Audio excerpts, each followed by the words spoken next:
इधर से उधर जाने के लिए वो चार्टर कर लिया कि ये राम पर बोलते हैं और चार्टर पे जा रहे हैं। तो मैंने कहा ये कहाँ लिखा हुआ है चार्टर में हराम वाले ही जाएंगे राम वाले नहीं जाएंगे, ये कहाँ? उत्तर प्रदेश की राजधानी लखनऊ में आयोजित एक कार्यक्रम में डॉक्टर कुमार विश्वास ने कहा कि जब वो एक राम कथा के लिए चार्टर्ड प्लेन से चले गए तो लोगों की छाती पर सांप लूटने लगा। 15 दिन लोग उन्हें इसी बात पर घेरते रहे। उन्होंने आगे लिखा कि ये कहाँ लिखा है कि चार्टर पर हराम वाले ही जाएंगे राम वाले नहीं जाएंगे। पिछली बार जब प्राण प्रतिष्ठा थी तो ज्यादा व्यस्तता हो गई, तो इधर से उधर जाने के लिए वो चार्टर कर लिया, उसकी फोटो लग गई, तो 15 दिन इसी पे पिले रहे भाई कि ये राम पर बोलते हैं और चार्टर पे जा रहे हैं। तो मैंने कहा ये कहाँ लिखा हुआ है चार्टर में हराम वाले ही जाएंगे राम वाले नहीं जाएंगे, ये कहाँ लिखा हुआ है?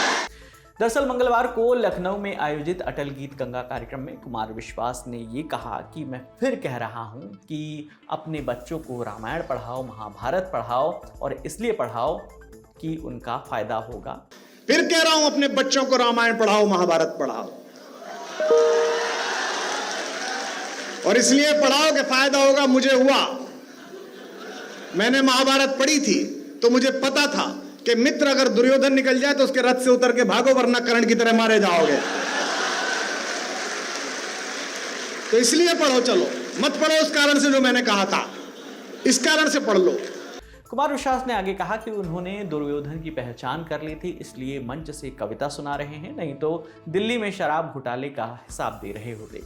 इससे पहले 21 दिसंबर को मेरठ महोत्सव में कुमार विश्वास ने बिना किसी का नाम लिए कहा था कि अपने बच्चों को सीता जी की बहनों और भगवान राम के भाइयों के नाम याद कराइए। अपने बच्चों को रामायण सुनवाइए, गीता पढ़वाइए, अन्यथा ऐसा ना हो कि आपके घर का नाम तो रामायण हो और आपके घर की श्री लक्ष्मी को कोई और उठा के ले जाए तब पढ़ रहा।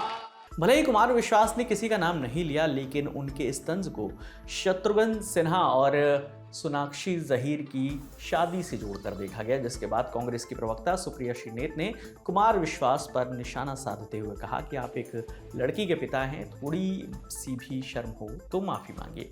हालांकि बाद में एक इंटरव्यू में डॉक्टर कुमार विश्वास ने कहा कि मैं गाजियाबाद नोएडा में रहता हूं, वहां हर घर में किसी का नाम रामायण है, किसी का साकेत, नंदावन, गोकुल, तो किसी का नाम श्रीधाम है।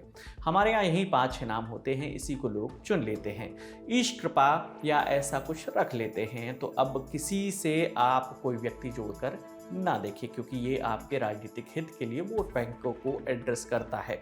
मैं उसके लिए उत्तरदायी नहीं हूँ। मेरा एक सामान्य बात कहने का मन था और मन रहा है हमेशा से ही। भारत की सांस्कृतिक चेतना के खिलाफ एक वितृष्णा पैदा करने का षड्यंत्र हुआ है। इससे आप बहुत सॉफ्ट बनकर, प्यारे बनकर, गुडी गुडी बनकर, सद्भाव का चेहरा ओढ़कर पीछा नहीं छुड़ा सकते। ये दुखद सवाल है। आपको बताते चले कि भारतीय जनता पार्टी पूर्व प्रधानमंत्री अटल बिहारी वाजपेयी की जन्म शताब्दी वर्ष मना रही है। उनका जन्म 25 दिसंबर 1924 को हुआ था। उत्तर प्रदेश के डिप्टी सीएम ब्रजेश पाठक ने उनके जन्म दिवस की पूर्व संध्या पर अटल गीत कार्यक्रम का आयोजन किया था। इस कार्यक्रम का आयोजन लखनऊ के Atal Bihari Vajpayee scientific convention centre में किया गया था। इस कार्यक्रम में रक्षा मंत्री राजनाथ सिंह और उत्तर प्रदेश के मुख्यमंत्री योगी आदित्यनाथ बतौर मुख्य अतिथि शामिल हुए थे। इसके अलावा इस कार्यक्रम में deputy CM Keshav Prasad Maurya, BJP के प्रदेश अध्यक्ष भूपेंद्र चौधरी और पूर्व डिप्टी सीएम दिनेश शर्मा भी मौजूद थे। इस पूरी खबर पर आपकी जो भी राय है आप हमें कमेंट सेक्शन में जरूर बताइएगा। आपको ये तमाम जानकारी लेकर आए थे हमारे साथी आनंद। मेरा नाम विकास वर्मा है। देखते रहिए दी ललन टॉप। शुक्रिया।